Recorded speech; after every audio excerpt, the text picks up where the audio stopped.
destaque no Panorama CBN. Governo apela para que Congresso não derrube vetos no licenciamento ambiental em meio à crise com o Legislativo.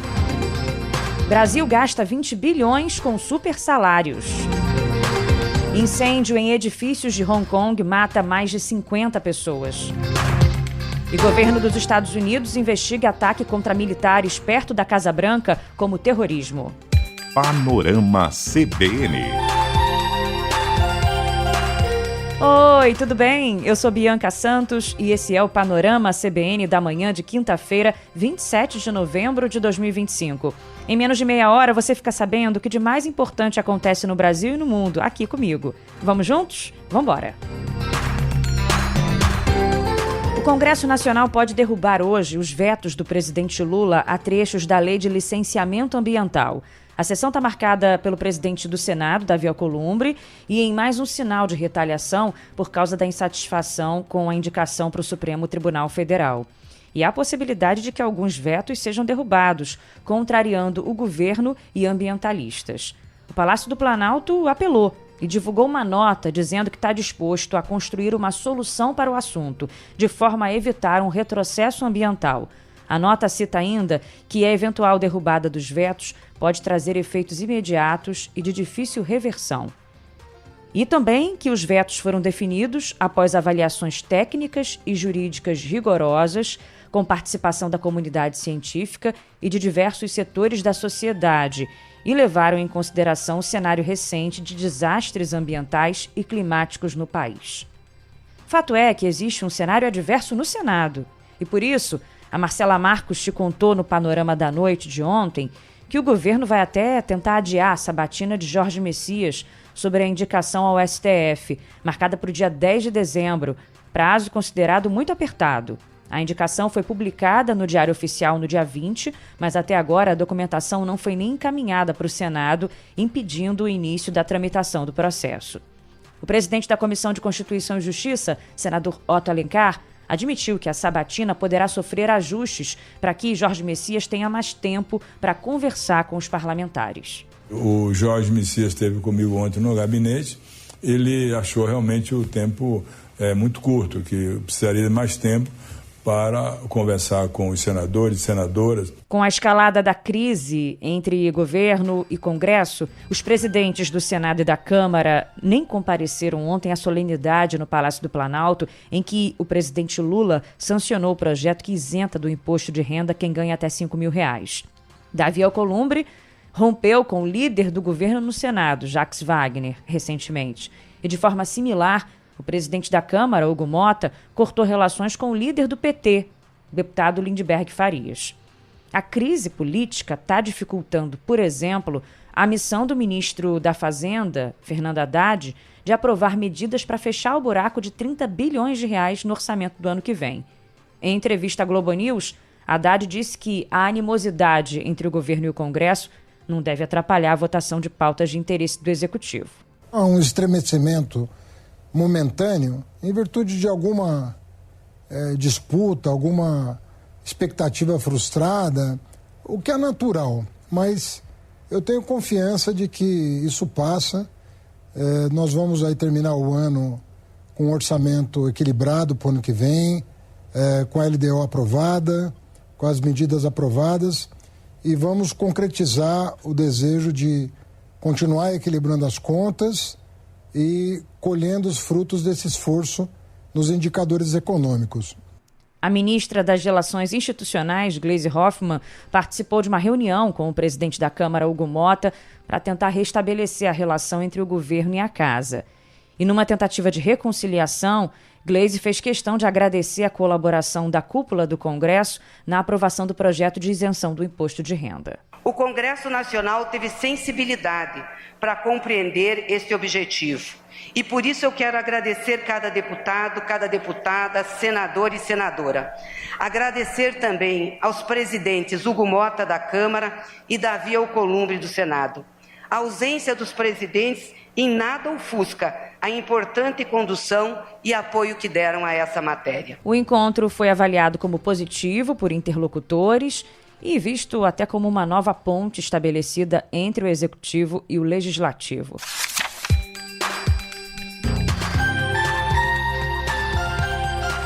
Página virada, e eu te conto agora que o Brasil tem o maior número de servidores com super salários na comparação com outros 10 países, incluindo Estados Unidos, nações da Europa e da América Latina.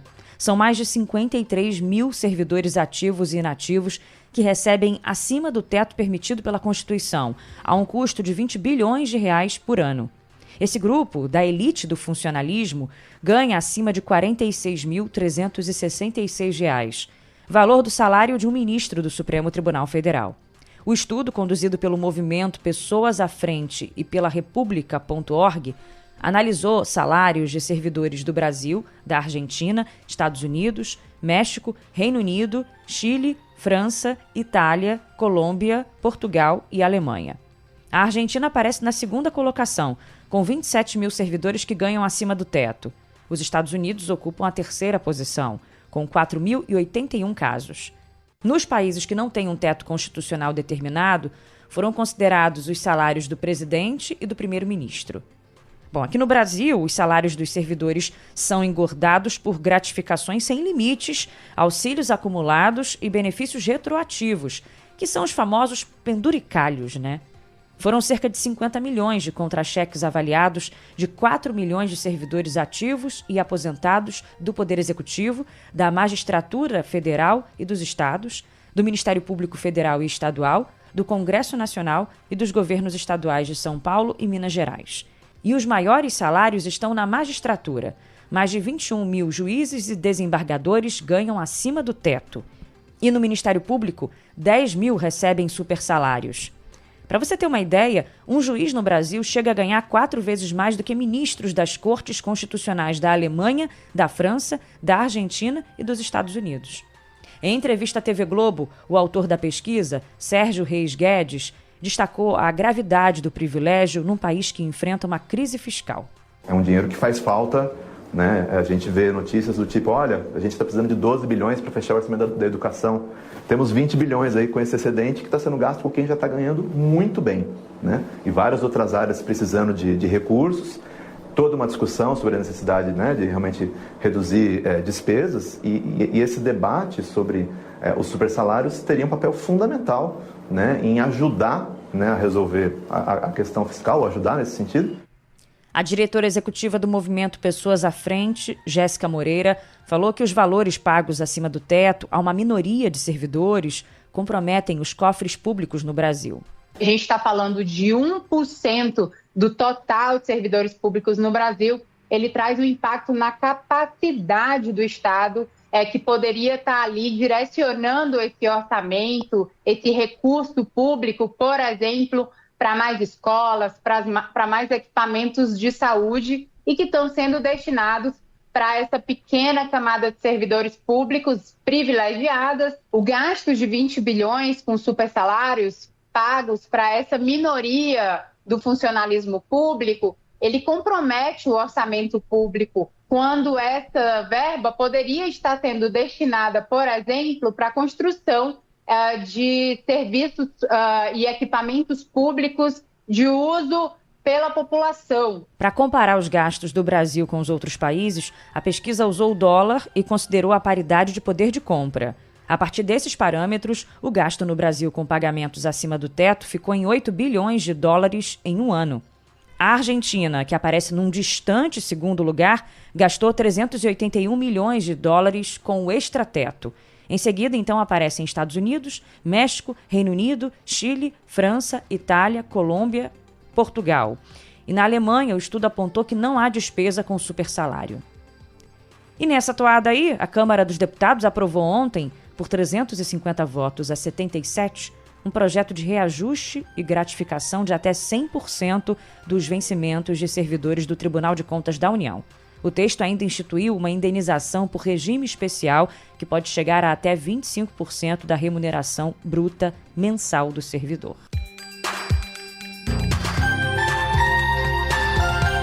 Enquanto isso, tem muita gente com microsalário no Brasil, né? E ansiosa aí pelo 13º salário. As empresas têm até amanhã para depositar a primeira parcela. O prazo final seria 30 de novembro, mas como a data cai no domingo, o pagamento precisa ser antecipado. O mesmo vale para a segunda parcela. Como o prazo máximo é 20 de dezembro, que cai num sábado, o depósito deve ser feito até o dia 19. 95 milhões de brasileiros devem receber o 13º salário. Segundo o Diese, a medida tem potencial de injetar quase 370 bilhões de reais na economia.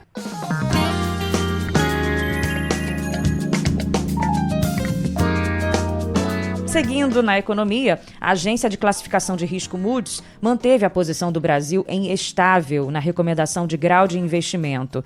Na última decisão, em maio desse ano, a Moody's também preservou a nota do país, mas mudou a perspectiva de positiva para estável. Em relatório divulgado ontem, a agência disse que a economia brasileira tem mostrado resiliência diante das tensões comerciais do tarifaço. No entanto, a alta inflação e as taxas de juros permanecem sendo um obstáculo. O IPCA acumula alta de 4,68% nos 12 meses encerrados em outubro. A Selic está em 15%, é o maior nível em quase 20 anos. E a Caixa Econômica Federal registrou lucro de 3 bilhões 764 milhões de reais no terceiro trimestre de 2025. O resultado é 15,4% maior do que do mesmo período do ano passado. Em relação ao segundo trimestre desse ano, houve avanço de 2,2%.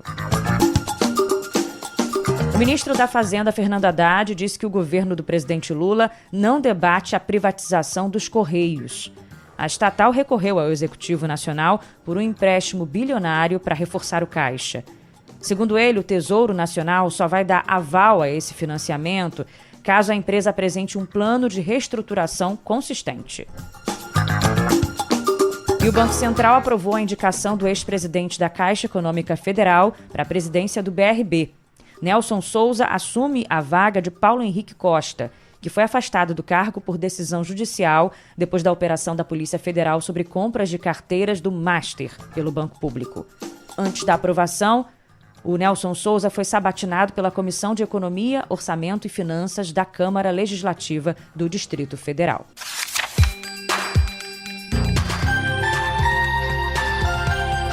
O ex-presidente Jair Bolsonaro receberá hoje a visita da mulher, a ex-primeira-dama Michele, e do filho Jair Renan, na carceragem da Polícia Federal em Brasília. As visitas devem ocorrer de manhã, em horários diferentes, e não podem ultrapassar 30 minutos.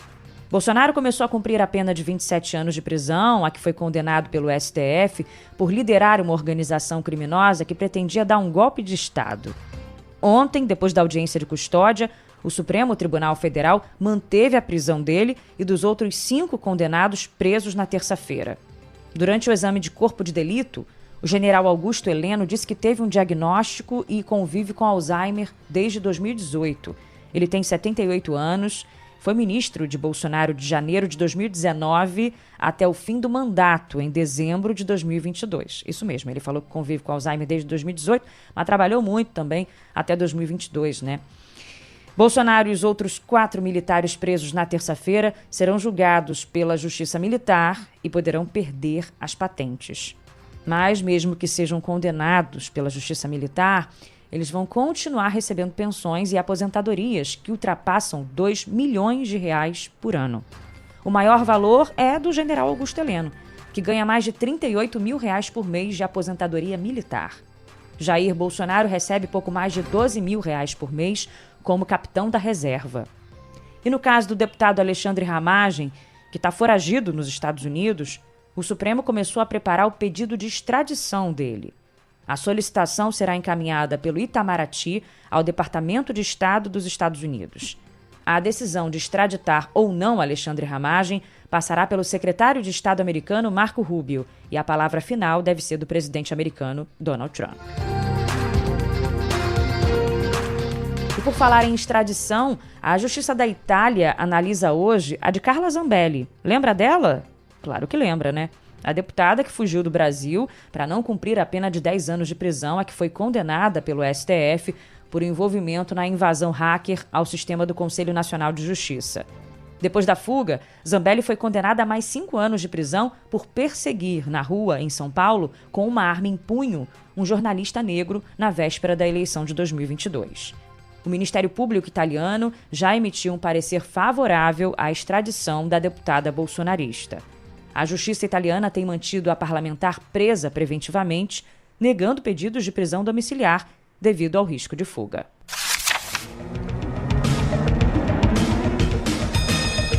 Agora o noticiário internacional.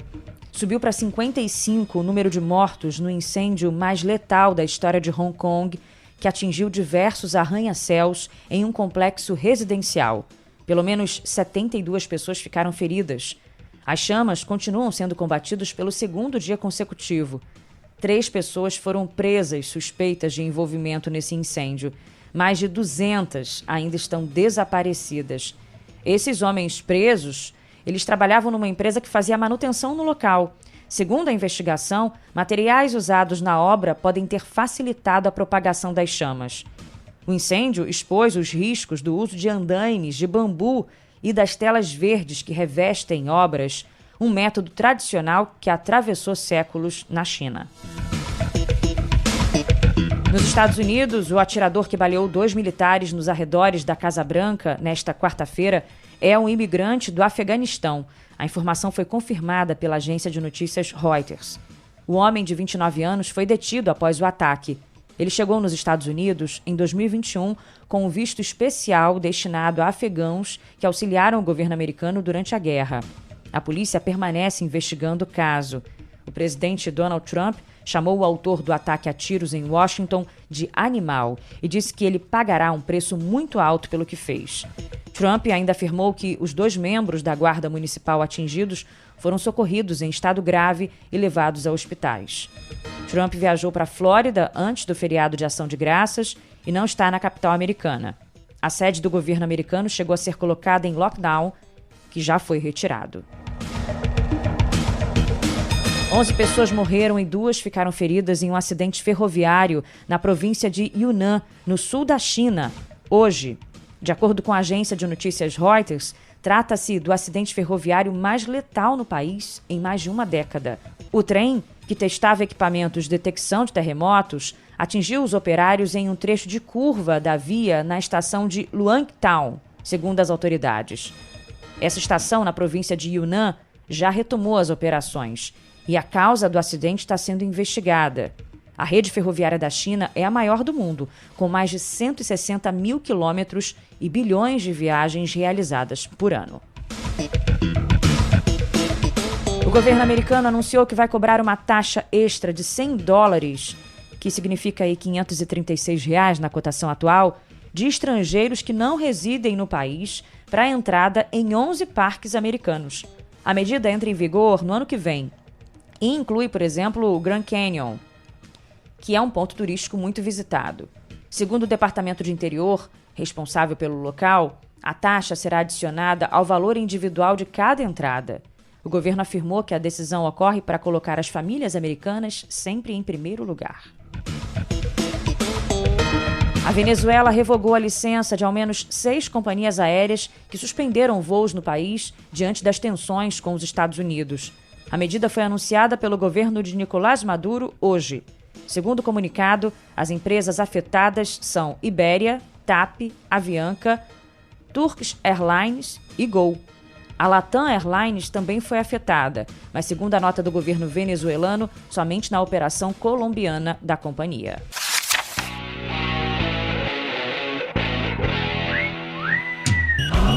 No futebol, Fluminense e São Paulo se enfrentam hoje às 21h30 pela 36ª rodada do Campeonato Brasileiro. O time carioca está na 7ª posição da tabela com 55 pontos, 7 a mais que o São Paulo, que ocupa o 8º lugar. Ontem, o Fortaleza venceu o Bragantino por 1-0. Apesar da vitória, o time cearense continua na zona de rebaixamento, com 37 pontos, 2 a menos que o Vitória, primeiro time fora do Z4. O Bragantino ficou estacionado na 10ª posição, com 45 pontos. E Flamengo e Palmeiras fazem hoje os primeiros treinos em Lima para a disputa pelo tetracampeonato da Libertadores.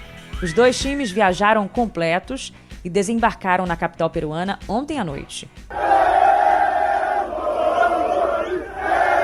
Esse aí é o som da torcida do Flamengo que acompanhou o ônibus com os jogadores até o embarque.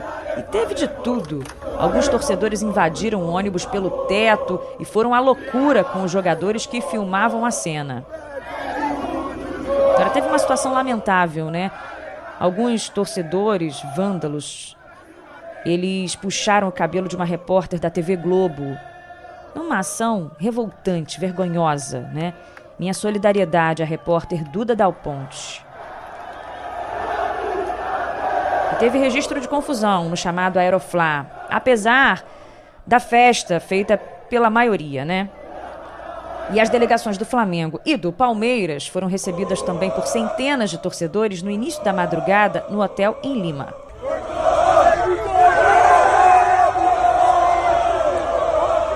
A grande decisão da Libertadores será no sábado, a partir das 6 da tarde.